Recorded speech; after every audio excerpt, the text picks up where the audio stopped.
Hello everybody. I'd just like to recall my thoughts of this past 48 hours. It's Tuesday morning now. We're just ready to set off, take Elizabeth further on her journeys. So here goes. This is Saturday morning. Lyle and Joan all packed, were ready and loaded and ready fully off to meet up at 4 o'clock with Susan, Ashley and Ella at the Bathurst Arms, North Cerney, to celebrate my 70th birthday.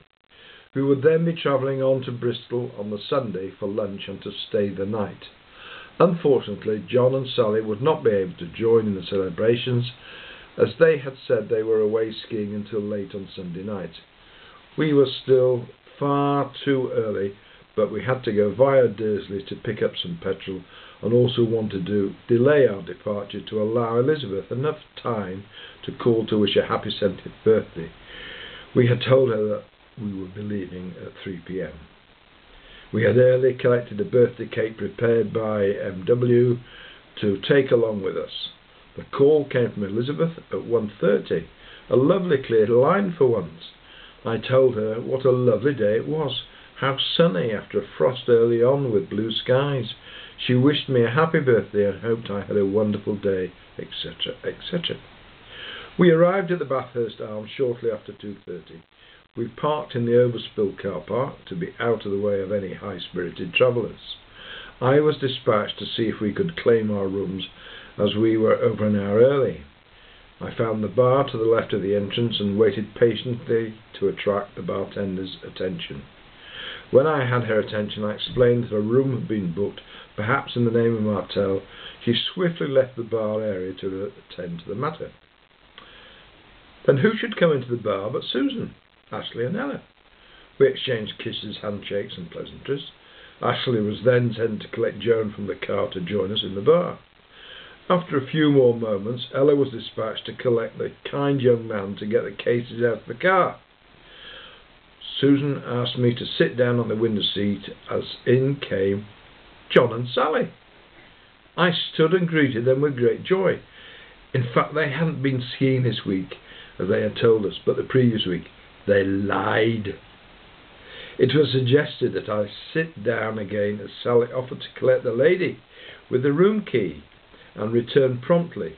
Walking slightly behind her, out of sight, was Elizabeth, who only 3 foot away,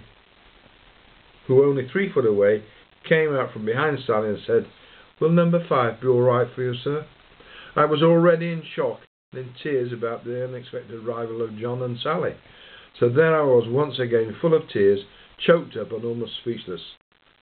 What I did say, and not very flattering, was, "Not you as well." After all, I had spoken with her only 2 hours ago in China. She lied. We then all went our way through to the lounge area around the fire, while I sat in almost stunned silence as the children grinned from ear to ear on how well their devious plan had worked out. We heard how Elizabeth had done a full teaching and then straight from school to Hong Kong by train before catching a midnight flight to the UK with Virgin Airlines, arriving at Heathrow at 4:50, caught the bus to Bristol at 7:20 a.m. and arriving there at 9:20. She was met by Susan, who had a few chores to do, including getting a new tyre bleed wheel at the Vauxhall garage. This time was spent constructively catching up on each other's news, although Elizabeth was overcome by jet lag and tiredness at one point, and it was suggested by Susan that she should just stop talking. After all, she had been awake for 30 hours at this point. We all heard about John and Sally's ski trip and caught up on each other's news and heard more about all the plans that was now exposed. Elizabeth told us that there would be someone else joining us for lunch, but didn't say whom. Susan told us that there would be a late checkout the next day, as we would all be staying for lunch at the Bathurst Arms, so we should not pack up our bags till after lunch.